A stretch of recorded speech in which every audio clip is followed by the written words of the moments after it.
Abu Darda radhiyallahu anhu mengatakan, dalam poin untuk bermujahadah dirinya, dia paksakan dirinya untuk selalu punya program dalam ketaatan-ketaatan. Dia mengatakan seandainya kalau bukan karena 3 perkara, maka aku tidak ingin hidup meskipun sesaat. Yang pertama, aku menahan dahaga pada siang hari yang panas karena Allah, maksudnya berpuasa. Rutin berpuasa dan harus dipaksakan. Kemudian yang kedua, sujud kepadanya pada malam hari di saat orang-orang lagi tidur. Dan yang ketiga, duduk dengan satu kaum yang memilih perkataan-perkataan yang bermakna dan baik sebagaimana mereka memilih buah-buah yang paling baik. Lihatlah teman-teman sekalian bagaimana para sahabat Nabi, mereka betul-betul memprogramkan hidupnya. Tidak ada hal-hal yang mereka inginkan kecuali dari ketaatan kepada Allah kepada ketaatan yang lainnya. Tidak ada hal yang sia-sia.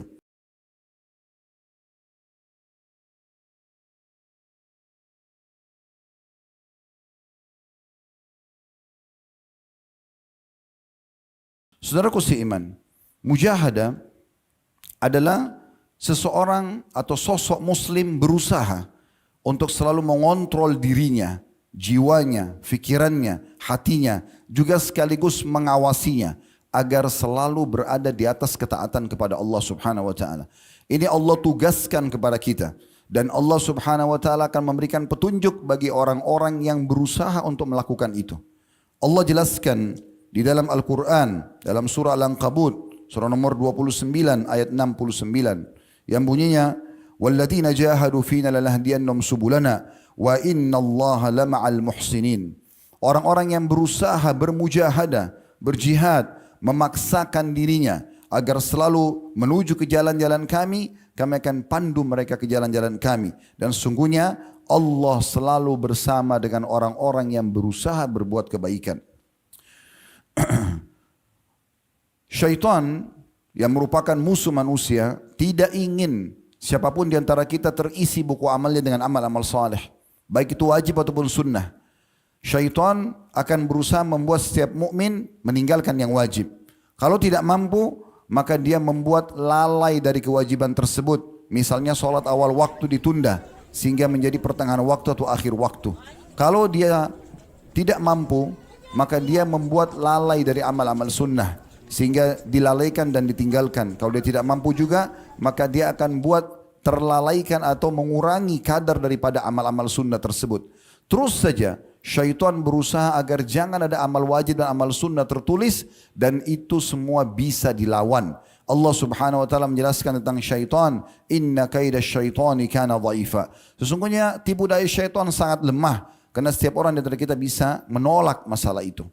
Oleh karena itu teman-teman sekalian, kita harus betul-betul bagaimana mengontrol diri kita sendiri dan jangan membiarkan semua itu terjadi. Dan sebaliknya, syaitan akan berusaha agar buku-buku amal kita tertulis dengan hal-hal yang haram. Kalau dia tidak mampu, maka minimal turun ke hal yang makruh atau minimal pada hal yang mubah tapi berlebih-lebihan sehingga banyak sekali waktu yang disia-siakan. Semua bisikan buruk dalam jiwa seorang muslim wajib dia untuk mengontrolnya dan kemudian dia menolaknya dan mengarahkan kepada hal-hal yang baik. Karena memang dalam jiwa manusia Allah berikan potensi untuk berbuat kebaikan dan potensi untuk berbuat keburukan. Perbuatan kebaikan ini adalah seseorang bagaimana dia selalu mengikuti dan mengerjakan apa yang Allah perintahkan. Ada potensi untuk itu, makanya kita pun bisa hadir di khutbah Jumat seperti ini karena ada potensi dalam diri kita. Sedikit kita termotivasi, kita akan mengerjakan. Begitu juga kita punya potensi untuk mengerjakan perbuatan dosa. Dan syaitan selalu menunggangi potensi buruk dalam diri kita. Dan Allah menggambarkan tentang masalah itu dalam Al-Quran surah Yusuf surah nomor 12 ayat 53. Wa ma ubri'u nafsi inna nafsa la'ammaratun bisu. Kata Yusuf alaihissalam, aku tidak dapat menjamin diriku selamat dari kesalahan karena sesungguhnya jiwa itu memiliki potensi pada keburukan. Saudaraku seiman, di saat jiwa anda malas, suka berfoya-foya, menyia-nyiakan waktu, suka dengan kebodohan, malas untuk belajar agama, cenderung pada dosa dan pelanggaran-pelanggaran, maka segera arahkan ke arah positif dan ibadah. Karena kalau tidak, maka pasti akan teralahkan kepada kemaksiatan. Cuma dua hal, kepada potensi positif yang baik dan itu terisi amal-amal saleh, maka Anda meraih cinta Allah Subhanahu wa taala, mendapat kebahagiaan dunia dan mendapat juga balasan maksimal di akhirat nanti dengan surga. Atau kepada potensi keburukan yang datangkan murka Allah dan juga akhirnya berisi dosa yang akan menjadikan hukuman bagi Anda pada hari kiamat nanti. Semua bisikan dari ajakan syaitan, kalau tadi bisikan dari jiwa kita, ada potensi keburukan. Iblis, ya, semoga Allah melaknatnya, dia pada saat awal tidak mau sujud kepada Adam, tidak ada syaitan yang menggoda dia, karena dia pemimpin syaitan. Tapi yang mengontrol dia adalah hawa nafsunya. Oleh karena itu kita harus mengontrol hawa nafsu ini. Kemudian ada bisikan yang lain selain hawa nafsu dalam jiwa adalah bisikan syaitan sendiri. Semua bisikan agar malas beribadah, menunda-nundanya, atau bahkan kepada pelanggaran agama, maka wajib kita untuk berlindung kepada Allah Subhanahu wa taala. Allah sebutkan dalam banyak ayat Al-Quran, diantaranya surah Al-A'raf, surah nomor 7 ayat 200. Wa imma yanzagannaka minasyaitani nazgum fasta'id billah innahu sami'un alim. Bila engkau sudah mulai ditimpa godaan-godaan syaitan, maka berlindunglah kepada Allah. Sesungguhnya Allah maha mendengar lagi maha mengetahui. Jadi bukan malah diikutin, tapi berlindung kepada Allah Subhanahu wa taala agar diselamatkan dari masalah itu. Saudaraku seiman, terlalu banyak contoh-contoh dari para kaum salafus saleh, bagaimana mereka bermujahadah, memaksa diri mereka agar selalu dalam ketaatan, memaksa diri mereka agar meninggalkan kemaksiatan. Dan ini harus di tangan kita, atau harus kita yang menentukannya. Tidak mungkin orang lain yang melakukannya. Orang lain dari para dai, para ulama, hanya bisa mengingatkan saja. Tapi yang menentukan adalah diri kita sendiri. Dan Allah memastikan dalam firman-Nya, "Innallaha la yughayyiru ma biqaumin hatta yughayyiru ma bi anfusihim." Allah tidak akan mengubah nasib satu kaum dari keterburukan, kemaksiatan kepada ketaatan kecuali mereka berusaha untuk mengubah diri mereka. Dan kalau kita sudah berusaha untuk mengubahnya dari ketaatan kelalaian kepada dari kelalaian kepada ketaatan, maka Allah Subhanahu wa taala akan membantu kita untuk itu. Sebagaimana tadi sudah dijelaskan dalam surah Al-Ankabut. Juga Nabi SAW menyebutkan dalam sebuah hadis sahih riwayat Bukhari, hadis qudsi, kata Allah SWT, kalau hamba itu mendekatkan diri kepadaku satu jengkal, maka aku dekatkan diri kepada yang satu depa. Kalau dia satu depa, maka aku satu hasta, maka aku satu depa. Dan kalau dia satu depa, maka aku, ya, kalau dia mendekatkan diri sejengkal, maka aku akan dekatkan diri dengannya sesiku. Kalau sesiku, maka aku dengan selengan. Kalau dia berjalan, maka aku akan mendekatkan diri kepadanya dengan berlari kecil. Maka berarti sedikit upaya kita akan mendatangkan bantuan dari Allah Subhanahu wa taala. Sedikit upaya kita untuk taubat nasuha dan meninggalkan dosa-dosa, kemudian kita berusaha menuju kepada ketaatan, Allah akan mudahkan kaki kita melangkah, tangan kita untuk memulainya, pikiran hati kita mulai fokus kepadanya. Yang penting ada upaya dari kita. Makin kita terus menggodok itu, maka makin meningkat iman kita, dan iman ini bertambah dengan ketaatan dan berkurang dengan kemaksiatan. Sebagai pelengkap bahasan kita akan coba menyebutkan tentang sikap dan perilaku para salafus saleh. Dan saya minta semua hadirin teman-teman sekalian merenungi baik-baik bagaimana sikap mereka dalam bermujahadah. Dimulai dari manusia terbaik Nabi SAW. Dikatakan dalam hadis Bukhari, Ummul Mukminin radhiyallahu anha Aisyah berkata, Rasulullah SAW salat malam sampai kedua telapak kaki beliau bengkak. Lalu Aisyah pun merasa iba dan berkata, ya Rasulullah, kenapa anda lakukan ini? Bukankah Allah telah memaafkan dosa anda yang lalu dan akan datang? Maka beliau menjawab dengan kalimat yang harus difahami baik-baik dan direnungi. Beliau mengatakan, afala uhibbu an akuna abdan syakura. Apakah aku tidak ingin untuk menjadi seorang hamba yang bersyukur? Artinya, kalaupun aku tidak punya dosa, bukan berarti aku tidak harus beribadah. Bukan berarti aku tidak istighfar. Bukan berarti aku tidak sujud. Bukan berarti aku tidak ibadah kepada Allah SWT. Tapi justru sebagai bentuk syukurku kepada Allah karena Allah selamatkan dari dosa dan diberikan peluang untuk ibadah, maka aku memperbanyak ibadah tersebut. Sampai kedua telapak kaki beliau bengkak. Disebutkan juga Ali radhiyallahu anhu mengatakan dalam statement yang menarik, menggambarkan tentang bagaimana keadaan para sahabat Nabi ridwanullahi alaihim dalam masalah mujahadah. Beliau mengatakan, demi Allah, aku melihat para sahabat Muhammad sallallahu alaihi wasallam dan tidak ada sesuatu pun yang menyamai mereka. Pada pagi hari mereka dalam keadaan kusut, berdebu dan kekuning-kuningan, maksudnya pusat pasi. Karena sungguh mereka telah menghidupkan malam hari mereka dengan sujud dan solat, membaca kitab Allah dengan berganti-ganti mengistirahatkan antara kaki mereka dan dahi-dahi mereka.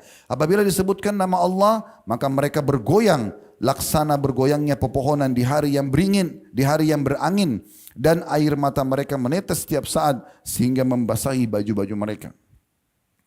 Abu Darda radhiyallahu anhu mengatakan, dalam poin untuk bermujahadah dirinya, dia paksakan dirinya untuk selalu punya program dalam ketaatan-ketaatan. Dia mengatakan seandainya kalau bukan karena 3 perkara, maka aku tidak ingin hidup meskipun sesaat. Yang pertama, aku menahan dahaga pada siang hari yang panas karena Allah, maksudnya berpuasa. Rutin berpuasa dan harus dipaksakan. Kemudian yang kedua, sujud kepadanya pada malam hari di saat orang-orang lagi tidur. Dan yang ketiga, duduk dengan satu kaum yang memilih perkataan-perkataan yang bermakna dan baik sebagaimana mereka memilih buah-buah yang paling baik. Lihatlah teman-teman sekalian bagaimana para sahabat Nabi, mereka betul-betul memprogramkan hidupnya. Tidak ada hal-hal yang mereka inginkan kecuali dari ketaatan kepada Allah kepada ketaatan yang lainnya. Tidak ada hal yang sia-sia. Disebutkan bahwasanya mereka pun bahkan sampai menghardik diri-diri mereka. Di saat ada satu perbuatan ibadah yang mereka rutin kerjakan ternyata terbengkalai atau sedikit saja telat dari waktunya.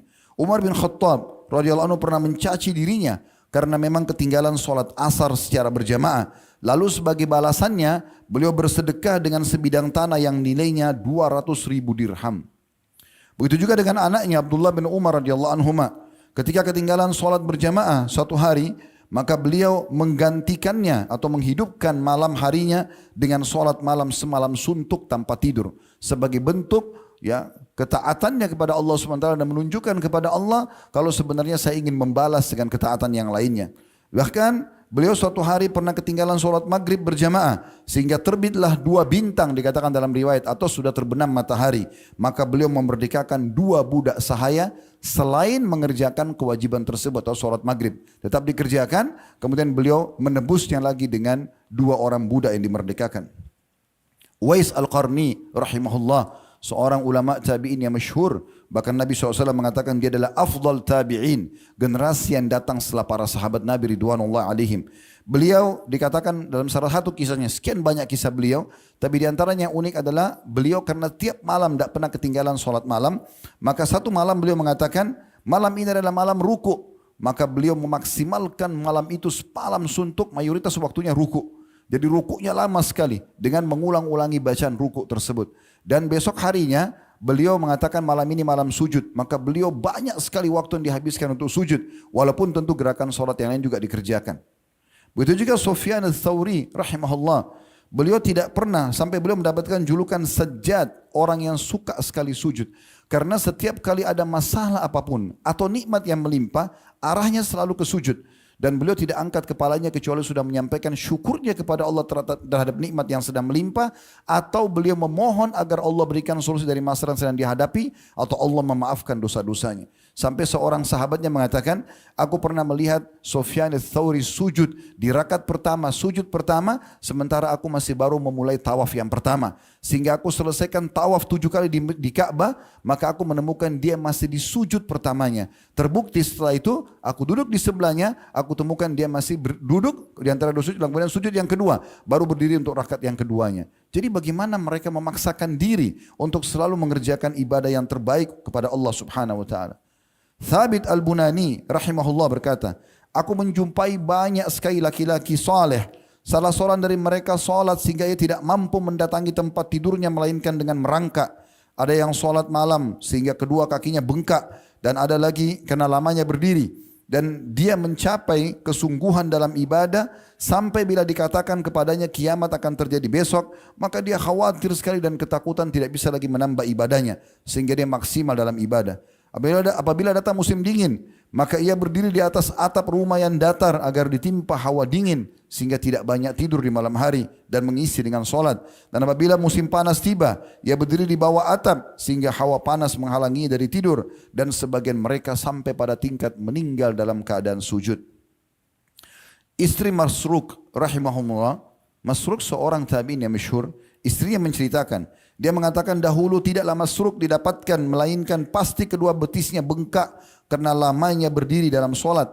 Demi Allah, seandainya aku solat bersamanya, pasti aku akan duduk di belakangnya sedangkan dirinya masih berdiri solat. Lalu aku pun menangis karena merasa iba dengannya.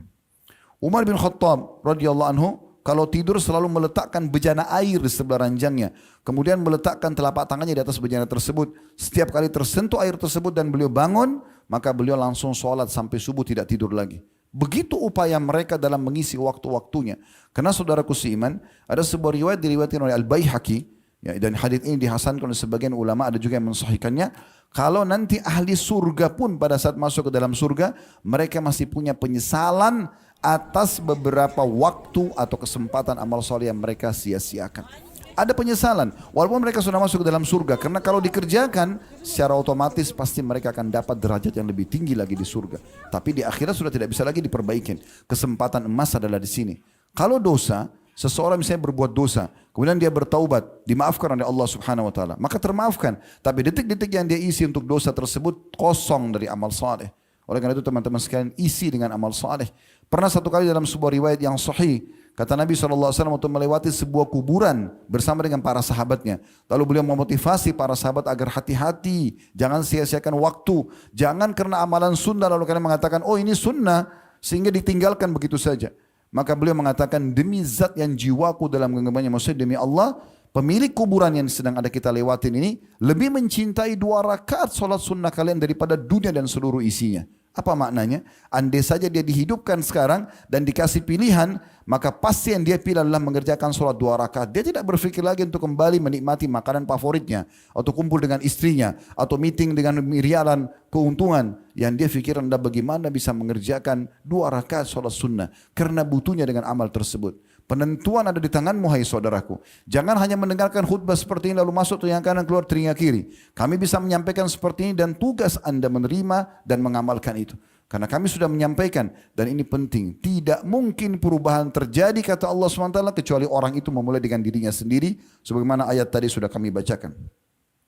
Ada bahkan, kata Syekh Abu Bakar Jazairi rahimahullah dalam kitab beliau, Minhajul Muslim, beliau menjelaskan ada bahkan sebagian salafus saleh yang pada saat mereka mencapai umur 40 tahun, mereka melipat kasurnya, lalu tidak tidur di atasnya selamanya. Maksudnya tetap istirahat, tapi dia tidak lagi enak-enak agar sholat malamnya tidak terluputkan. Kemudian, teman-teman sekalian, mungkin kita tutup dengan ini, ada seorang wanita di masa dulu, ini yang masih kisah disampaikan oleh Syekh Abu Bakar Jazairi rahimahullah dalam buku beliau. Ada seorang wanita dipanggil dengan Ujra si buta. Karena wanita ini buta matanya. Tapi sangat terkenal di wilayah dia orang yang sangat salihah. Apabila tiba waktu sahar, sahar itu menjelang waktu subuh di sepertiga malam terakhir. Maka ia menyeru dengan suara yang paru atau sedih. Sambil dia mengatakan, tapi suaranya terdengar oleh tetangga-tetangganya dan mereka menukil tentang doa yang dia ucapkan. Dia mengatakan, kepadamu lah orang-orang yang beribadah menerjang kegelapan malam ya Allah. Mereka berlumba-lumba menuju rahmatmu dan keluasan ampunanmu. Kepadamu wahai Ilahi, aku meminta dan bukan kepada selainmu. Semoga engkau menjadikan diriku termasuk dalam golongan pertama yang masuk ke dalam surga. Engkau mengangkatku menjadi orang-orang pilihan dan engkau juga kumpulkan aku bersama dengan hamba-hambamu yang saleh. Sesungguhnya engkau adalah sebaik-baik zat, juga maha penyayang, maha agung dan maha mulia. Kemudian ia pun tersungkur sujud dan terus menerus berdoa dan menangis hingga menjelang masuknya fajar subuh. Begitulah teman-teman sekalian. Para kaum salafus salih, mereka terus memaksakan diri bermujahadah agar mereka berada di atas ketaatan Allah Subhanahu wa taala. Sekali lagi poin penting dalam khutbah ini, tidak mungkin seseorang itu bisa menjadi orang yang lebih baik tanpa dia mulai dengan dirinya sendiri. Paksakan diri Anda dalam ketaatan tanpa harus melupakan urusan-urusan dunia. Bukan berarti khutbah ini membuat Anda akhirnya meninggalkan urusan dunia Anda. Dalam surah Al-Qasas surah nomor 28 ayat 77 Allah ingatkan masalah itu. Ya. Allah mengatakan wabtaghi fima ataqallahu daral akhirah wa la tansa nasibaka minad dunya. Kejar apa yang terbaik yang Allah janjikan di akhirat sana, tapi jangan lupa bagianmu dari dunia.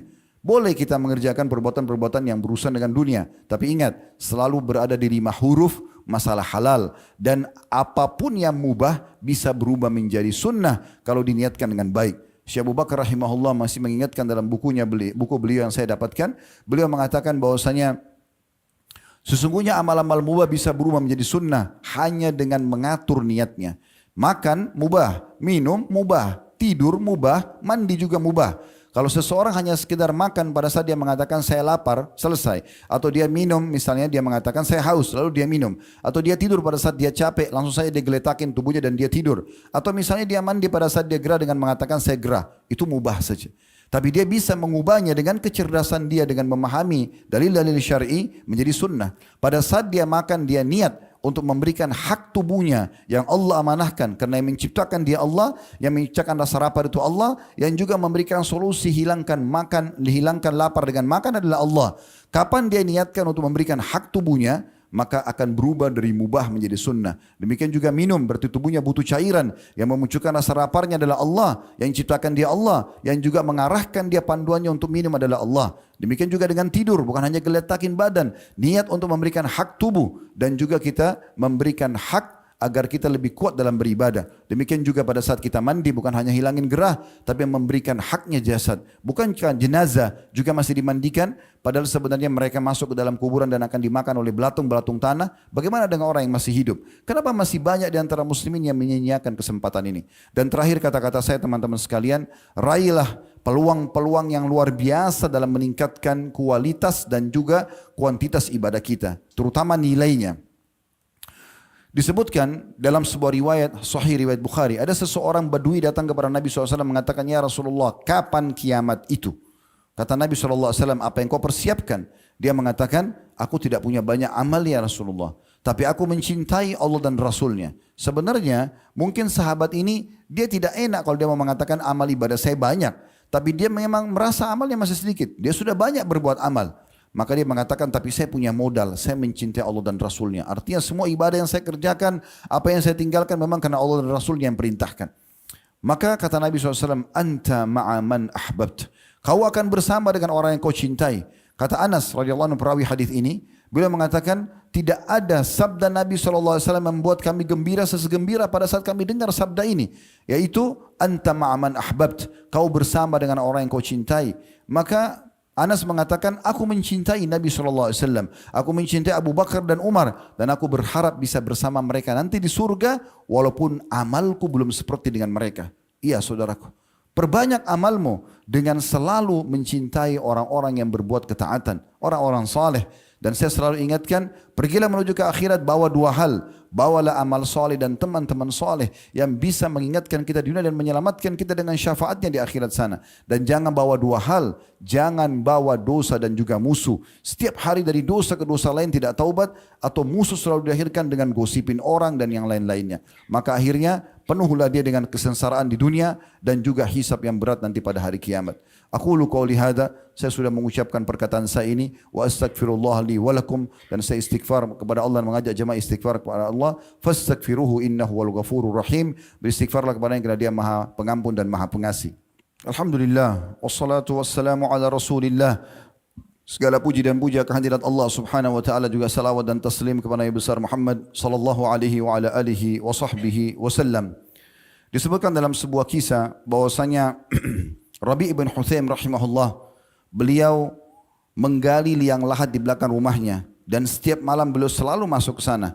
Lalu beliau membaca firman Allah Subhanahu wa taala dalam surah Al-Mu'minun surah nomor 23 ayat 99 dan 100 yang bunyinya qala rabbirji'un la'alli amalu salihan fima tarakt, yang artinya nanti pada saat orang-orang kafir, orang yang banyak berbuat dosa meninggal, mereka menyesal, mereka mengatakan, wahai Tuhanku, kembalikanlah aku ke dunia. Untuk apa? Semoga saja aku bisa beramal saleh yang dulu aku pernah tinggalkan. Lalu dia mengatakan, wahai Rabi, perhatikan baik-baik ketentuan ada di tanganmu, maka bertakwalah kepada Allah Subhanahu wa taala. Karena itu beliau tidak pernah tinggalkan salat malamnya.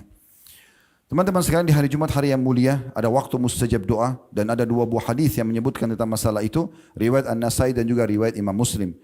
Yang satunya berbunyi, Nabi SAW mengatakan tidak ada seorang muslim berdoa di hari Jumat kecuali diijabah, dan itu ya terjadi pada saat khatib di khutbah sampai diiqamahkan solat. Makanya semua khatib berdoa pada saat itu. Kemudian riwayat yang lain adalah Jumat ada 12 waktu, tidak ada seorang muslim yang berdoa kecuali diijabah. Sebagian ulama hadis mengatakan dari azan dari subuh sampai menjelang maghrib. Dan kejarlah perbanyak doa di habis asar setelah Jumat itu. Maka jangan sia-siakan waktu yang mulai ini. Mari kita berdoa kepada Allah Subhanahu wa taala, semoga Allah ijabah doa tersebut. Alhamdulillahirabbil alamin. Kami memujimu ya Allah sebagaimana layak kau dipuji sebagai pencipta. Kami memujimu sampai kau menerima puji-pujian kami ini sebagai tambahan amal soleh kami. Engkau tinggikan derajat kami dan engkau maafkan kesalahan-kesalahan kami. Dan juga kami ucapkan salam hormat kami kepada utusanmu Nabi Muhammad SAW. Mana engkau telah memerintahkan kami untuk mengucapkannya. Ya Allah, kami tidak berkumpul di musola atau di masjid ini, kecuali karena menjalankan kewajiban yang kau bebankan kepada kami. Maka terimalah ini dengan pahala yang sempurna. Dan terimalah seluruh amal-amal soleh yang pernah kami kerjakan, sunnah ataupun ataupun wajib, ikhlas ataupun kami kurang ikhlas, atau yang sedang kami kerjakan, ataupun yang akan kami kerjakan sampai menjelang ajal datang nanti dengan pahala yang sempurna.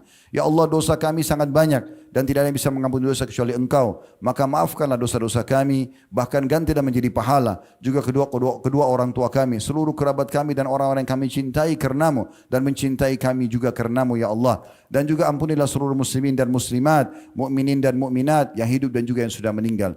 Ya Allah, jadikan negara kami Indonesia negara yang aman, tentram, damai. Seluruh umat Islam di bawah naungan ukhuwah Islamiyah. Jadikan mereka kembali kepada Al-Quran dan Sunnah. Dan juga satukan kami dalam saf-saf ukhuwah. Ya Allah, lunasi utang negeri kami. Berilah petunjuk para pemimpin kami agar menjalankan tugas mereka dengan sebaik-baiknya. Dan juga jadikan kami masyarakat yang selalu mendukung program-program positif dan menasihati dengan cara yang baik. Ya Allah, saudara kami di Palestina, di Syria dan di beberapa negara di muka bumi sedang tertindas. Ikhlaskan niat mereka. Terima para syuhada mereka. Mulakan Islam di tangan mereka dan tangan kami semua. Dan ikut sertakan kami bersama mereka di pahala baik dengan doa, dengan harta juga dengan jiwa kami. Dan ya Allah, berikanlah kami semua kebaikan di dunia. Rabbana atina fid dunya hasanah. Dan semua kebaikan di akhirat. Wa fil akhirati hasanah. Dan selamatkan kami dari api neraka. Wa qina adzaban nar. Dan masukkanlah kami ke dalam surga bersama orang-orang yang patuh. Wa adkhilnal jannata ma'al abrar. Ya Aziz ya Ghaffar, wa Zat yang Maha Mulia dan Maha Pengampun, ya Rabbal Alamin, Tuhan alam semesta. Sallallahu nabiyana Muhammadin walhamdulillahi rabbil alamin. Inna Allah ya'muru bil adli wal ihsani wa ita'i dzil qurba. Sungguhnya Allah selalu menyuruh kita berbuat kebaikan, keadilan dan juga berbuat baik pada kaum kerabat. Wa yanha 'anil fahsya'i wal munkari wal baghi, dan Allah melarang perbuatan mungkar, kemaksiatan dan pelanggaran. Ya'idukum la'allakum tadhakkarun, itu peringatan dari Allah, jadikan sebagai prinsip hidup kalian. Fadhkurullahal 'azim yadhkurkum, ingatlah selalu kepada Allah dan patuh kepadanya maka Dia akan ingat kepada kalian. Washkuruhu 'ala ni'ami yazidkum, syukuri nikmatnya Dia pasti akan tambah. Wa la dzikrullahi akbar, mengingat Allah adalah amal yang paling besar. Wa aqimis shalah, dan dirikanlah salat.